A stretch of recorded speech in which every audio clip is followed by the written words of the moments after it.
تبارك الذي نزل الفرقان على عبده ليكون للعالمين نذيرا۔ ہمارے ایک عزیز نے سوال کیا ہے، مفتی صاحب بچے پر کس عمر میں روزہ فرض ہوتا ہے؟ جواب دے نوازش ہوگی سوال کرنے والے محمد راشد صاحب یو پی سے۔ دیکھیے بھئی، شریعت کے جو کچھ بھی احکامات ہیں، نماز ہے، روزہ ہے، حج ہے، یہ بالغ ہونے کے بعد بچے پر فرض ہوتے ہیں۔ بالغ ہونے سے پہلے کوئی بچے پر نماز روزہ فرض نہیں ہوتی۔ اگر بچہ طاقت والا ہے، ہمت والا ہے، اگر وہ روزہ رکھنے کی استطاعت ہے اس کے پاس، تو بلوغت سے پہلے بھی، بالغ ہونے پہلے بھی بچے کو روزہ رکھوانا چاہیے، تاکہ بالغ ہونے کے بعد بچے کے اندر وہ ایک مزاج اور دینی مزاج پیدا ہو۔ اور صحابہ کے گھروں کے اندر اور ہمارے بزرگوں کے اندر موجودہ زمانے کے اندر بھی بچوں کو روزہ رکھنے کا ایک مزاج ہے اور رواج چلتا ہے، رکھوانا چاہیے۔ تو اس لیے دیندار طبقے کے لوگوں کے اندر یہ رواج ہے بچوں کو روزہ رکھوائے۔ کسی ایک عزیز نے یہ بھی سوال کیا ہے، مفتی صاحب مجھے یہ معلوم کرنا تھا کہ روزہ رکھنے کے لیے سحری کرنا لازم ہے یا صرف نیت کرنے سے ہو جائے گی؟ نہیں، سحری کا افضل وقت کون سا ہے؟ دیکھیں بھائی، روزے کے لیے سحری کرنا ضروری نہیں ہے، بغیر سحری کے بھی آپ روزہ رکھ سکتے ہیں، کوئی بات نہیں۔ آج ہمارے مسلمانوں کے اندر ایک عمومی چیز یہ پائی جاتی ہے، لوگ یہ کہتے ہیں کہ بغیر سحری کو روزہ نہیں رکھنا چاہیے، اس سے روزہ نہیں ہوتا۔ حالانکہ شریعت میں ایسی کوئی بات نہیں ہے۔ شریعت کے اندر یہ ہے کہ بھئی اگر چاہے تو بغیر سحری کے بھی روزہ رکھ سکتے ہیں، لیکن صحیح مسلم کی ایک روایت ہے، اللہ کے رسول صلی اللہ علیہ وسلم نے فرمایا مسلمان سحری کر کے روزہ رکھتا ہے، یہود و نصارہ بغیر سحری کے روزہ رکھتے ہیں۔ اب یہاں افضلیت بتائی گئی ہے کہ افضل یہ ہے کہ آپ سحری کر کے روزہ رکھیں، اس میں مشابہت سے آدمی بچ سکتا ہے، کیونکہ سرکار دو عالم صلی اللہ علیہ وسلم نے مسلمان کو ہر ایک مشابہت سے بتائے ہیں کہ یہود و نصارہ کی مشابہت سے بچو، کہ خالف الیہود والنصارہ، یہود و نصارہ کی مخالفت کرو۔ تو اس اعتبار سے بغیر سحری کے بھی اگر روزہ رکھنا چاہے تو اس سے بھی روزہ ہو جائے گا، لیکن افضلیت یہ ہے کہ سحری کر کے روزہ رکھا کرے۔ یہ ایک بات یہ ہے۔ اب دوسری بات یہ ہے کہ سحری کا آخری وقت کیا، یہ بھی آپ نے پوچھا۔ سحری کا آخری وقت صبح صادق تک کا ہے، صبح صادق تک کا سحری کا آخری وقت ہے، تو اس لیے صبح صادق تک آپ سحری کو سحری میں کھانا چاہے تو کھا سکتے ہیں۔ اللہ کے رسول صلی اللہ علیہ وسلم کی مسند احمد کی ایک روایت ہے جس میں اللہ کے رسول صلی اللہ علیہ وسلم نے فرمایا سحری کو آخری وقت میں کھایا کرو، افطار کو جلد کرو۔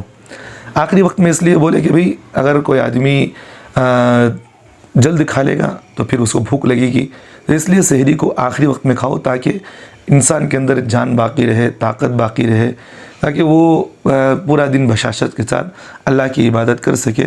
تو اس لیے بغیر سحری کے بھی آپ روزہ رکھنا چاہیں تو رکھ سکتے ہیں، کہ افضلیت تو یہی ہے کہ سحری کر کے روزہ رکھے۔ جو لوگوں کے اندر یہ بنی بنائی باتیں ہیں کہ بغیر سحری کے روزہ نہیں رکھنا چاہیے، ایسی کوئی اس کی حقیقت نہیں ہے۔ ہمارے ایک عزیز نے سوال کیا ہے، مفتی صاحب کیا روزے کی حالت میں بچے کو دودھ پلانے سے روزہ ٹوٹ جاتا ہے؟ جواب دیں نوازش ہوگی۔ دیکھیں بھائی، روزے کی حالت میں اگر کوئی عورت بچے کو دودھ پلائے تو اس سے روزہ نہیں ٹوٹتا، کیونکہ ایک اصولی بات ذہن میں رکھے، روزے دار کو روزے کی حالت میں کھانا منع ہے، اندر سے اگر کوئی چیز نکل گئی تو روزہ نہیں ٹوٹتا، جیسا کہ پیشاب پاخانہ ہو گیا تو اس سے روزہ نہیں ٹوٹتا، خون نکلا تو روزہ نہیں ٹوٹتا، تو اسی طرح اگر تھوکا تو اس سے بھی روزہ نہیں ٹوٹتا۔ تو اسی طرح اگر کوئی عورت جو ہے بچے کو دودھ پلائے تو کہ اندر کی چیز باہر نکل رہی ہے تو اس سے بھی روزہ نہیں ٹوٹتا، کوئی پریشان ہونے کی بات نہیں۔ بعض عورتیں جو خصوصاً عمر دراز جو بوڑھی عورتیں ہوتی ہیں وہ الگ الگ کی باتیں لوگوں کو بتاتے ہیں، اس سے کوئی پریشان ہونے کی بات نہیں۔ روزے کی حالت میں بچوں کو دودھ پلانے سے روزہ نہیں ٹوٹتا، پلانا جائز ہے۔ ہمارے ایک عزیز نے سوال کیا ہے، مفتی صاحب کیا عورت کے لیے تراویح کی نماز پڑھنا فرض ہے؟ جواب دیں نوازش ہوگی سوال کرنے والے محمد معین صاحب بنگلور سے۔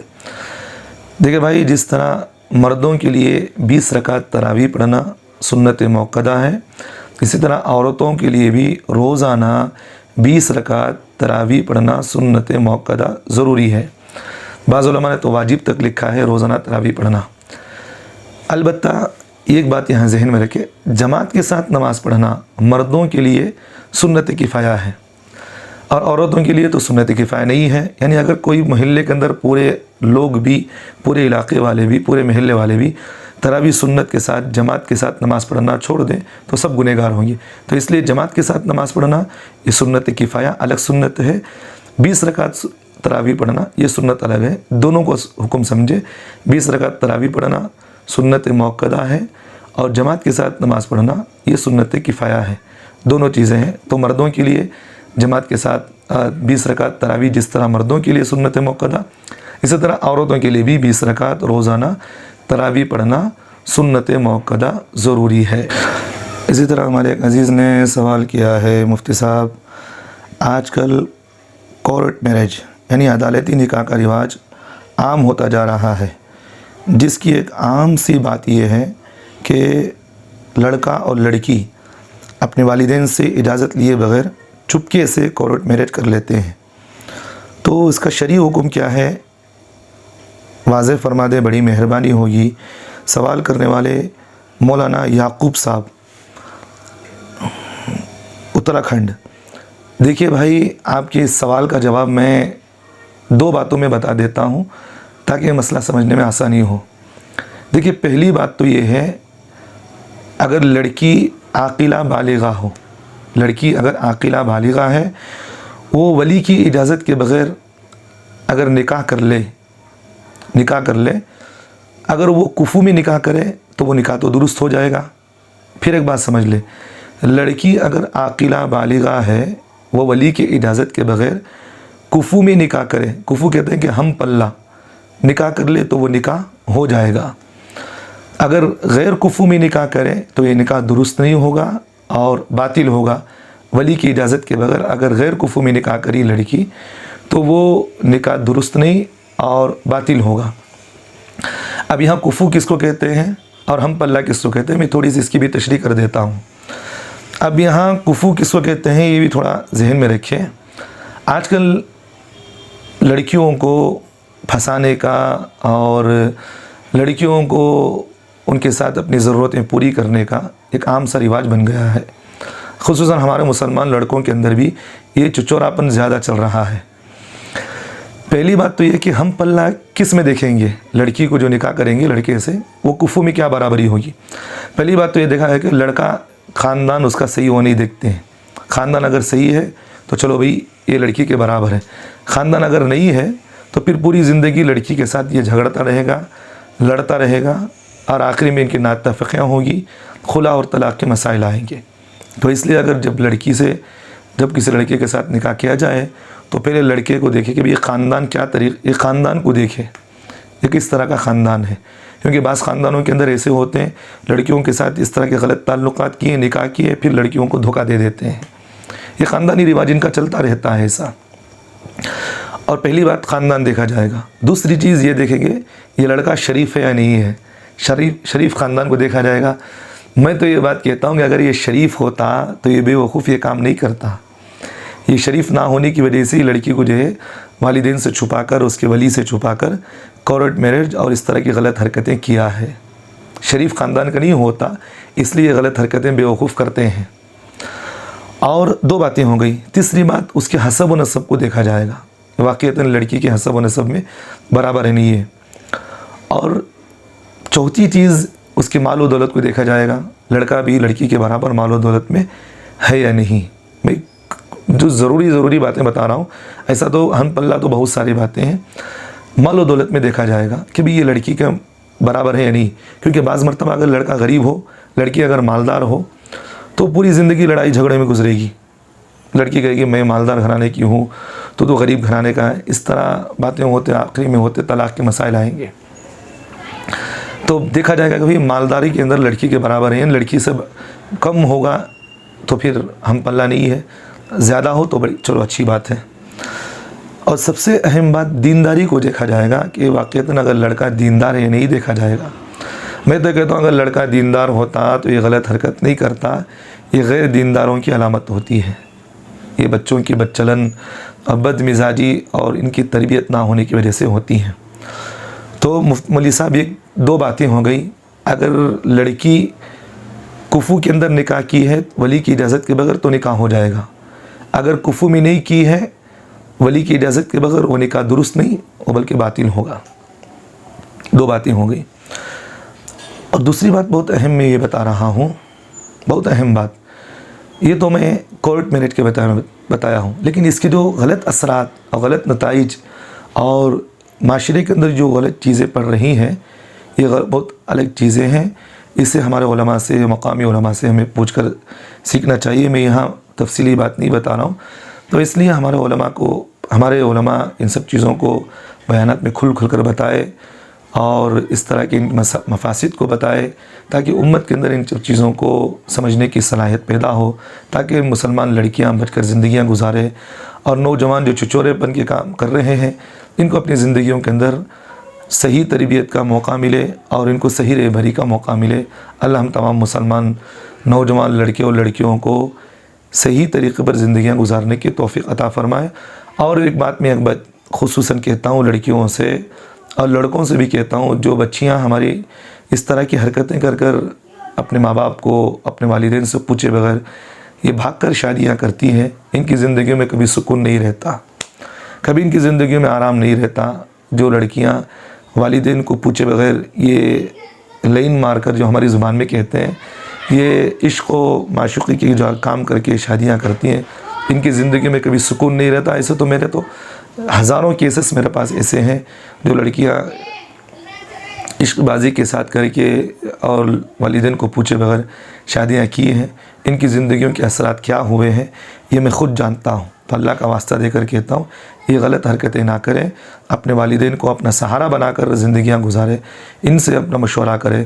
اور والدین سے بھی میں کہتا ہوں کہ اپنی بچیاں اگر آپ کو اپنی دلی بات بتائے تو ان کی بات کو لینے کی کوشش کریں، اپنی منمانی میں، اپنی ہٹ درمی میں لگ کر اب یہ زندگیوں کے اندر میاں بیوی آپس میں جلتے نہیں، لڑکی فلاں کے عشق میں ڈوبی ہوئی رہتی ہے، اب لڑکے کے ساتھ زندگی نہیں ہوتی، بچے ہو جانے کے بعد بھی وہ لڑکے کے ساتھ بھاگ جاتی ہے۔ تو والدین کے لیے بھی ضروری ہے کہ اپنے بچوں کی باتوں کو سنیں اور سمجھیں۔ بچی اگر کہتی ہے تو اس کی بات کو آپ لیں، اگر غلط ہے تو ان بچی کو سمجھانے کی کوشش کریں، اپنی انانیت میں آ کر اپنے بچوں کو اس طرح کی چیزیں نہ کرنے دیں۔ اللہ ہم تمام کو عمل کی توفیق دے، ہمارے معاشرے کے اندر غلط اثرات کو اللہ ختم کرنے کی اور صحیح سمجھ اللہ ہم تمام کو توفیق دے، صحیح سمجھ عطا فرمائے، آمین ثم آمین۔ اسی طرح ہمارے ایک عزیز نے سوال کیا ہے، مفتی صاحب السلام علیکم ورحمۃ اللہ وبرکاتہ۔ جی جناب، وعلیکم السلام ورحمۃ اللہ وبرکاتہ۔ سوال کرتے ہیں کہ مفتی صاحب پوچھنا یہ تھا، اگر چند افراد کی عید کی نماز رہ جائے اور عیدگاہ میں جماعت ہو چکی ہو تو کیا وہ دوبارہ اس عیدگاہ میں عید کی نماز پڑھ سکتے ہیں؟ نہیں۔ سوال کرنے والے مولانا ہارون صاحب ممبئی سے۔ دیکھیے مولانا ہارون صاحب، یہ تو میں بہت ساروں کو دیکھتا بھی ہوں اور کرتے بھی ہیں، میں آگے ان کی قباحت بتا دیتا ہوں، بڑے مسئلہ سمجھ لیں۔ دیکھیے عیدگاہ میں ایک مرتبہ عید کی نماز ہو جانے کے بعد، عیدگاہ میں ایک مرتبہ، چاہے کون سا بھی عیدگاہ ہو، عیدگاہ میں ایک مرتبہ عید کی نماز ہو جانے کے بعد دوبارہ اسی عیدگاہ میں اس دن عید کی نماز ادا کرنا مکروہ تحریمی ہے۔ دوبارہ سن لیں مسئلہ، ایک مرتبہ عید کی نماز ہو جانے کے بعد عیدگاہ میں دوبارہ اسی عیدگاہ میں عید کی نماز اسی دن پڑھنا مکروہ تحریمی ہے۔ مسئلہ یہاں تک ہوا۔ اب اگر عید کی نماز ہو گئی ہے تو اب ان لوگوں کے لیے ضروری ہے کہ وہ مسجد عیدگاہ کے اغل بغل میں کہیں مسجدوں کے اندر انتظام ہو تو وہاں پڑھ لے، یعنی تو دوبارہ کہیں دوسری عیدگاہ کے اندر جہاں دوسری عیدگاہ میں نماز چل رہی ہو وہاں جا کر شامل ہو جائے۔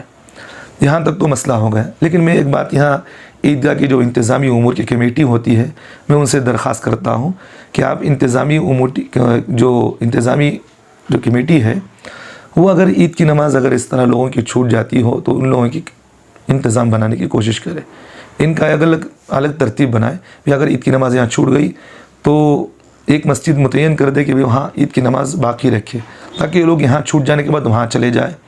اب ہمارے مسلمانوں کے اندر یہ لاپرواہی زیادہ ہو رہی ہے۔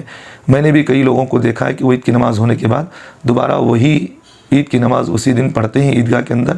نہیں پڑھنا چاہیے، مکروہ تحریمی ہے، نہ پڑھے۔ پڑھنا ہی ہو تو کہیں دوسری مسجد میں اگر نہ ہو تو وہاں چلے جائے، یا دوبارہ کہیں عید کی عیدگاہ میں جا کر پڑھ لیں۔ اللہ تعالیٰ ہم تمام کو صحیح سمجھ عطا فرمائے، آمین ثم آمین۔ اسی طرح ہمارے ایک عزیز نے سوال کیا، مفتی صاحب، ہندوستان کے شہروں کی غیر منظم آبادی کی بنا پر بہت سارے مشکلات معاملات درپیش آتے ہیں، اسی قبیل سے مساجد سے متصل باہری عام راستوں پر نماز جنازہ کی ادائیگی کا بھی معاملہ ہے، جس سے عام راستوں اور گلیوں کو چند منٹ کے لیے بلاک کر دیا جاتا ہے۔ کیا شرعی نقطہ نظر سے گلیوں میں نماز جنازہ پڑھتے وقت عام راستے کو بند کر دینا اسلامی نقطہ نظر سے درست ہوگا؟ سوال کرنے والے محمد زاہد صاحب ممبئی سے۔ دیکھیں زاہد صاحب، آپ کا سوال بہت بہترین ہے اور آپ نے سوال بہت اچھا پوچھا ہے۔ آج کل یہ مسائل بہت زیادہ پیش آ رہے ہیں۔ دیکھیں جنازے کی نماز پڑھنا یہ فرض کفایہ ہے اور مومن کے حقوق میں سے ہے۔ یہ فرض کفایہ کا مطلب یہ ہے کہ اگر کوئی آدمی اس علاقے کے اندر ایک آدمی بھی اگر اس جنازے کی نماز پڑھ لے تو سارے علاقے والے اس گناہ سے بری ہو جائیں گے، اگر ایک بھی نہ پڑھے تو سب گنہگار ہوں گے۔ تو بہرحال مسئلہ یہی ہے کہ اگر کوئی دوسری جگہ میسر نہیں ہے تو راستے پر تھوڑی دیر کے لیے اگر نماز پڑھ لے تو اس سے کوئی بات نہیں، تھوڑی دیر کے لیے آپ بلاک کر دے کوئی بات نہیں۔ اگر راستے پر نماز پڑھنے سے فتنے کا اندیشہ ہے، اگر وہاں سے تھوڑی دیر آگے جائے، عیدگاہ ہو یا کوئی کھلا میدان ہے تو وہاں پڑھ لے، اس طرح کی فتنوں سے بچ سکتے ہیں۔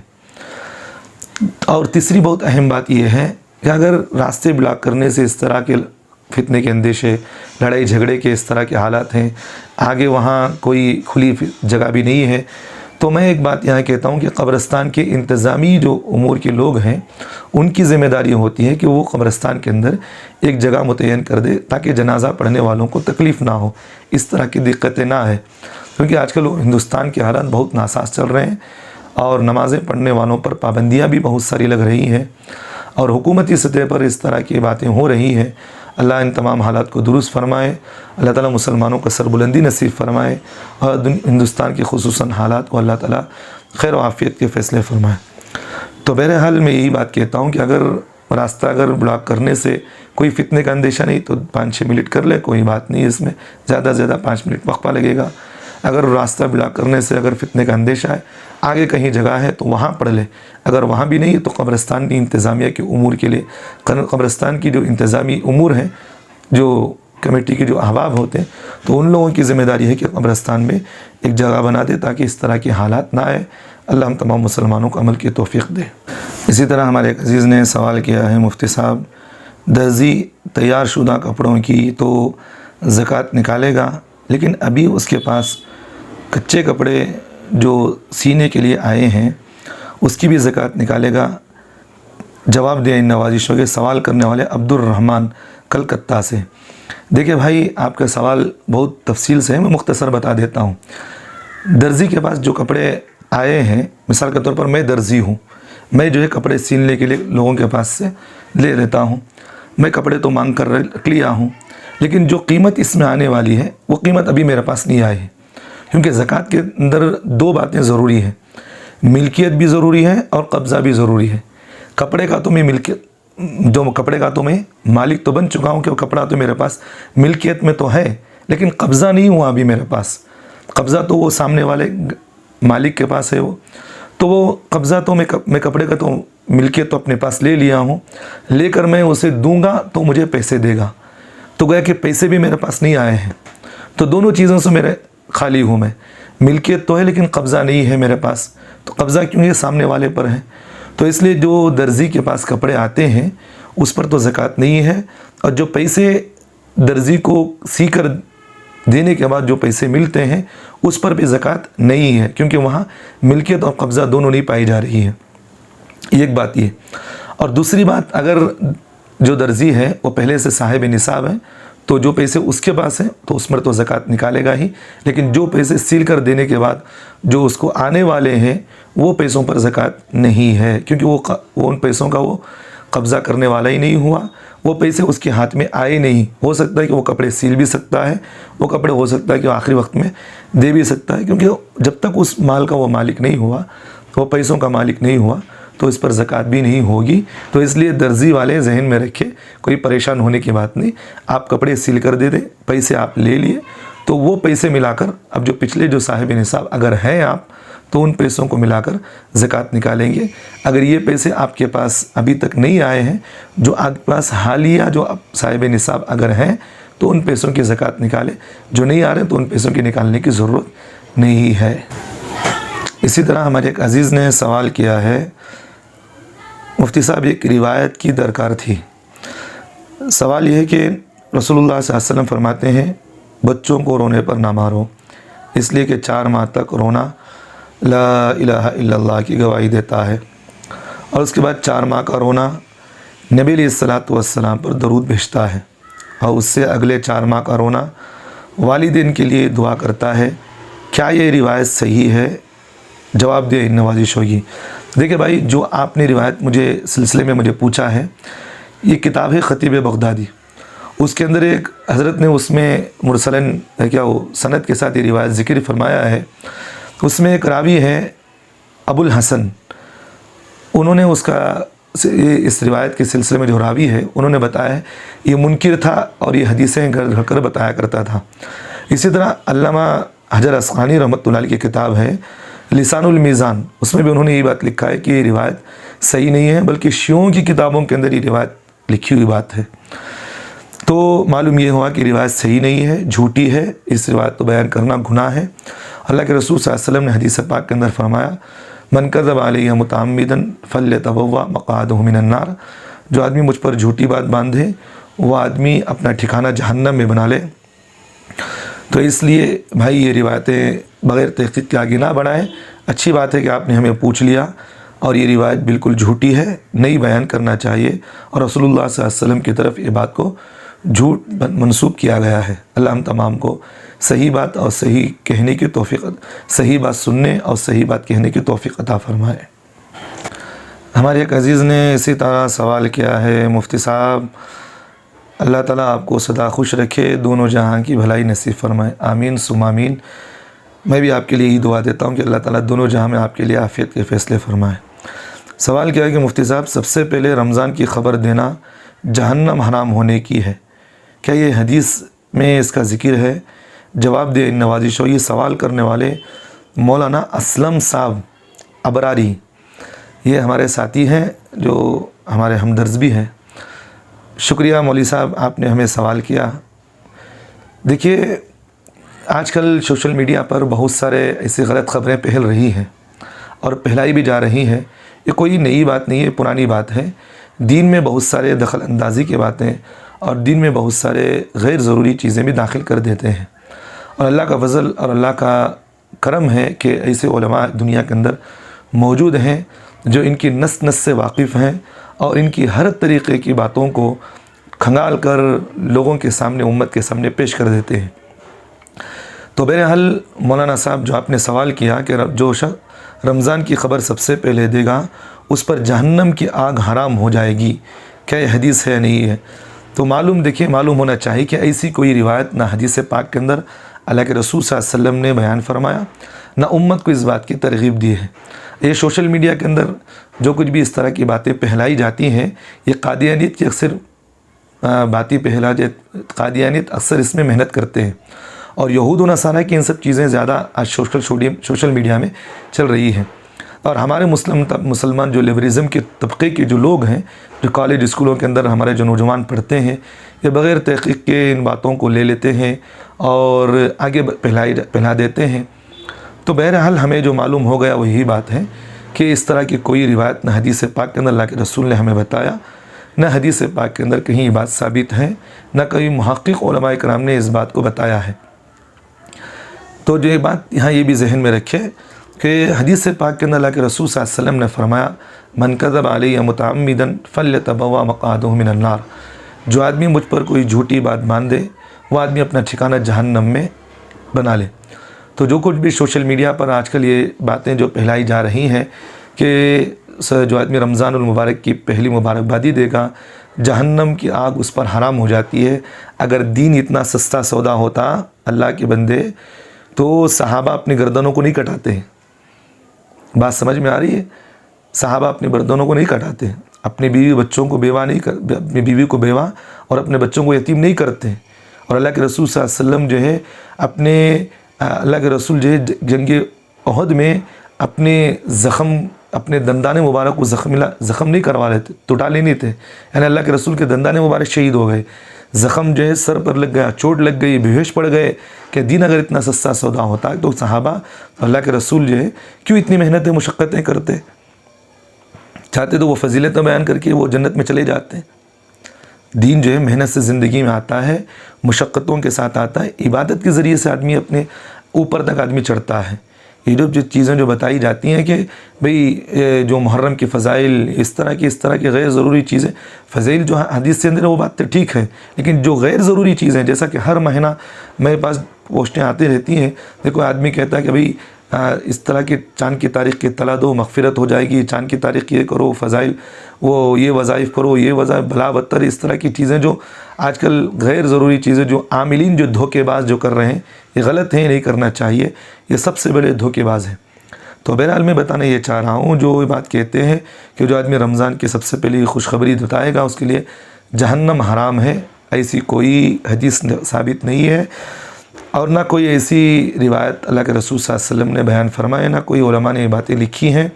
اور ایک بات یہاں ذہن میں یہ بھی رکھے، آخری بات بتا رہا ہوں، رمضان کے علاوہ کسی بھی مہینے کی آمد کے سلسلے میں جو خوشخبریوں کے بارے میں جو یہ باتیں ثابت کرتے ہیں حدیث سے کہیں یہ بات ثابت نہیں ہے۔ اللہ ہم تمام کو عمل کی توفیق دے۔ مولانا صاحب یہی بات ہے جو آپ نے مجھے پوچھا کہ رمضان کے سلسلے میں جو تاریخ کی چاند کی تاریخ کی اطلاع دے اس کی مغفرت ہوتی ہو، یہ روایت جھوٹی ہے۔ جو آدمی اس کو پھیلائے گا وہ بھی جھوٹا ہے، اور جو آدمی اس بات کو یقین رکھ کر لوگوں کے سامنے آگے پھیلائے گا یہ آدمی جھوٹوں کے اندر شامل ہوگا۔ اس طرح کی چیزیں نہیں کرنا چاہیے، اللہ سے توبہ استغفار کرے۔ اللہ ہم تمام کو صحیح بات کہنے کی، صحیح بات پر عمل کرنے کی اور صحیح بات لوگوں سے لینے کی اللہ ہم تمام کو توفیق دے۔ اللہ تعالیٰ ہم زندگیوں کے اندر سدھار پیدا کرنے کی توفیق عطا فرمائے، آمین ثم آمین۔ اسی طرح ہمارے ایک عزیز نے سوال کیا ہے، مفتی صاحب بعض تبلیغی جماعت کے احباب فضائل گشت میں یہ بیان کرتے ہیں کہ اگر قبرستان والوں کو عذاب ہو رہا ہو تو اس گشت کی برکت سے قبرستان والوں سے عذاب ہٹا لیا جاتا ہے، تو کیا اس طرح کی کوئی روایت حدیث ہے؟ جواب دیں ان نوازشوں کی۔ سوال کرنے والے قاری اکرم صاحب، دیکھیے بھائی بلا شبہ ہے خود کی اصلاح کرنا اور دوسروں کی اصلاح کرنا بہت اچھی بات ہے۔ گلی کوچوں میں پھرنا اور دکانوں میں جانا اور گھروں کے پاس جا کر لوگوں کو دین کی دعوت دینا یہ بہت اچھی بات ہے، کرنا چاہیے، اور اس میں خود کی بھی اصلاح ہوتی ہے، دوسروں کی بھی اصلاح ہوتی ہے، یہ بہت اچھی بات ہے، کرنا چاہیے۔ لیکن اپنے کام کو صحیح ثابت کرنے کے لیے بے دھڑک اور بے فضول اور غلط باتوں کو داخل کر لینا شان اس کی اجازت نہیں ہے، اور اس طرح کرنا حرام ہے کہ اپنی طرف اپنے کام کو مضبوطی کرنے کے لیے دین کے اندر نئی نئی چیزوں کو پیدا کرنا۔ تو بلا شبہ جو آپ نے مجھے پوچھا ہے کہ گشت کرنے والوں کے سلسلے میں جو آپ نے پورے پوچھا کہ قبرستان والوں کو عذاب قبر اٹھا لیا جاتا ہے، اس طرح کی کہیں بھی روایت نہیں ہے۔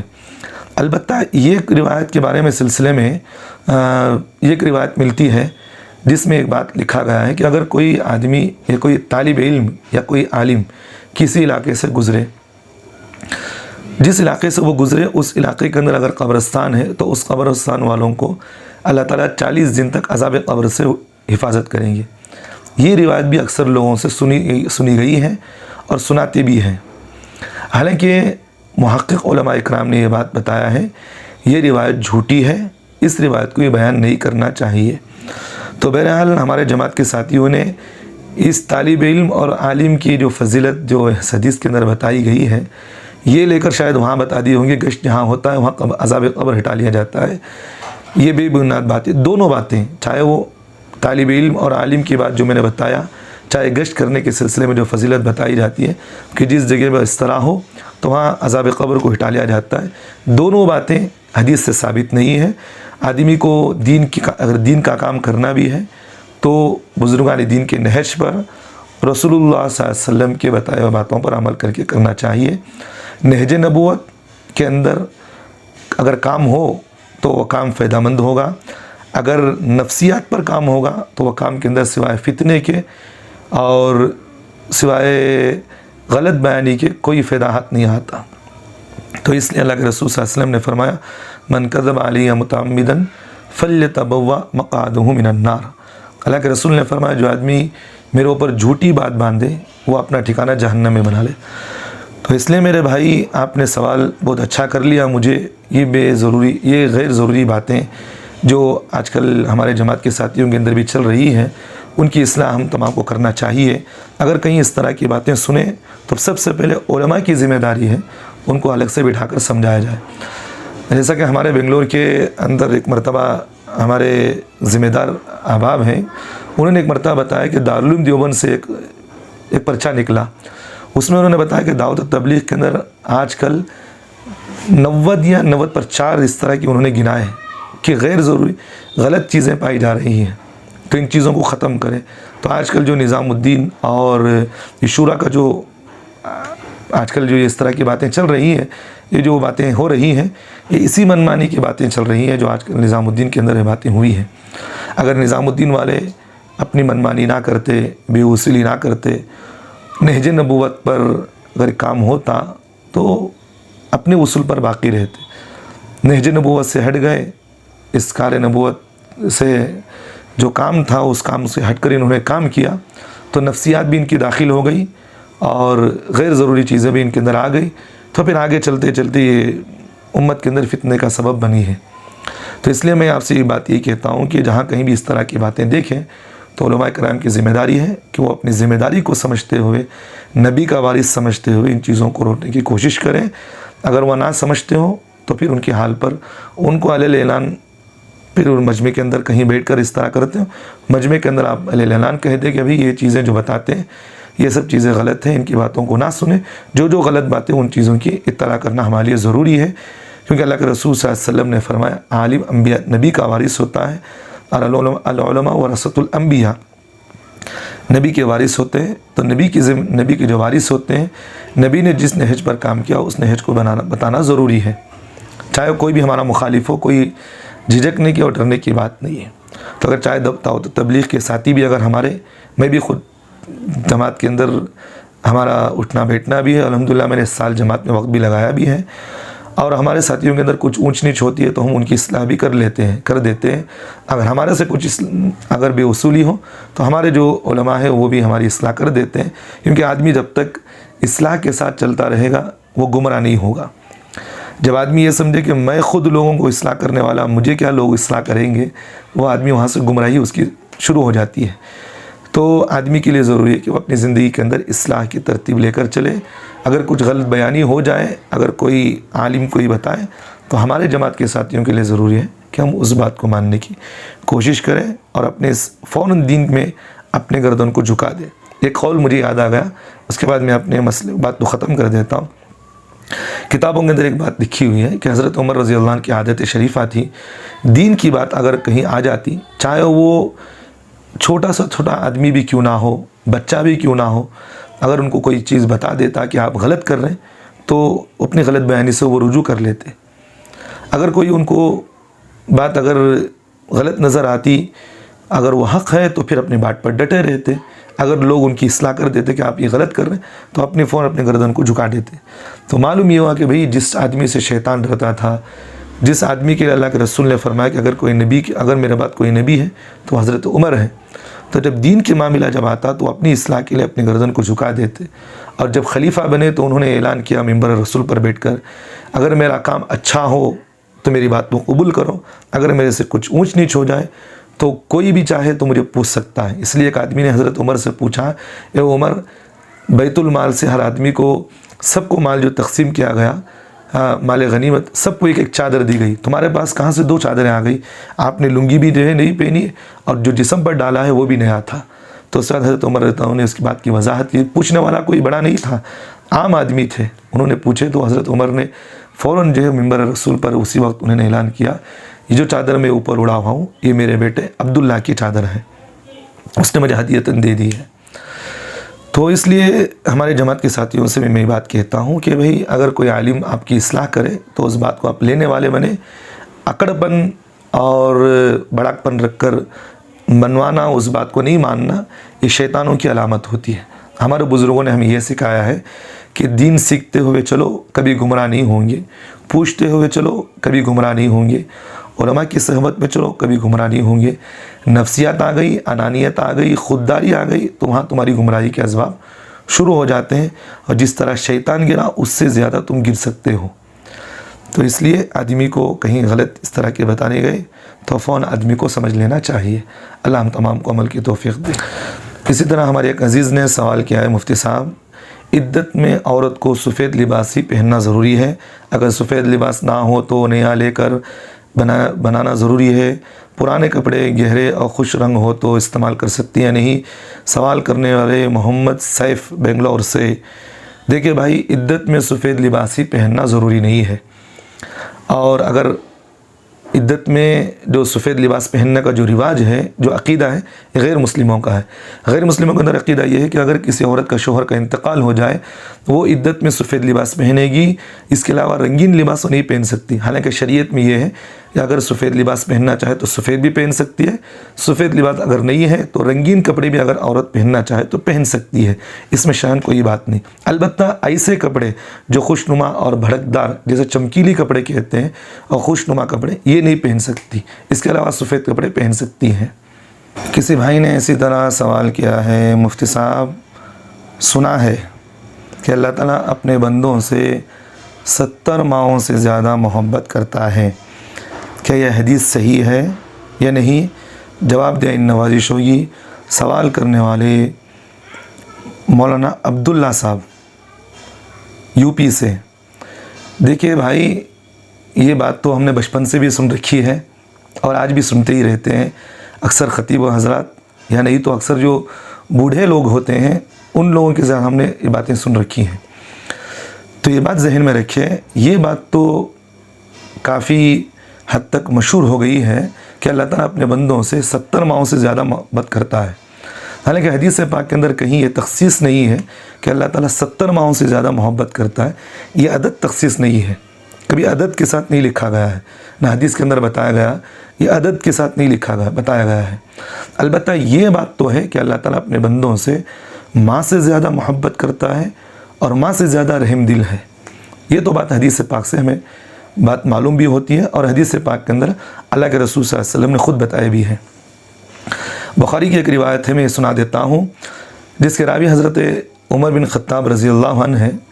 فرماتے ہیں کہ ایک مرتبہ قیدیوں کو پکڑ کر لائے اور مدینہ منورہ کے اندر اللہ کے رسول صلی اللہ علیہ وسلم کے سامنے لایا گیا. تو ان قیدیوں کے اندر ایک عورت تھی، وہ بے دھڑک قیدیوں کے اندر وہ بھی عورت بھی قیدی تھی.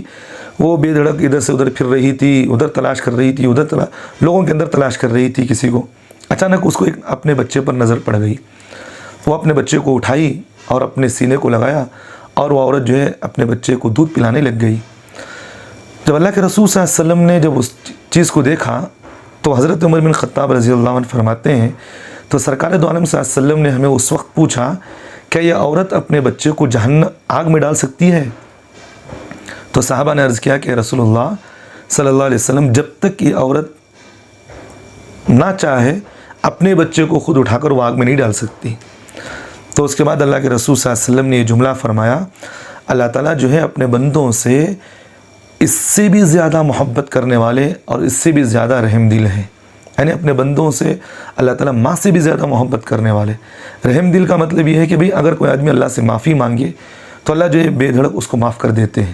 جیسا کہ حدیث پاک کے اندر سرکار دو عالم صلی اللہ علیہ وسلم نے فرمایا، اگر کوئی آدمی آسمان کے تلے تک بھی اگر کوئی آدمی گناہ کرے، چھونے لگے، اگر اللہ کے سامنے معافی مانگے، اللہ اس کے گناہوں کو معاف کر دیتے ہیں.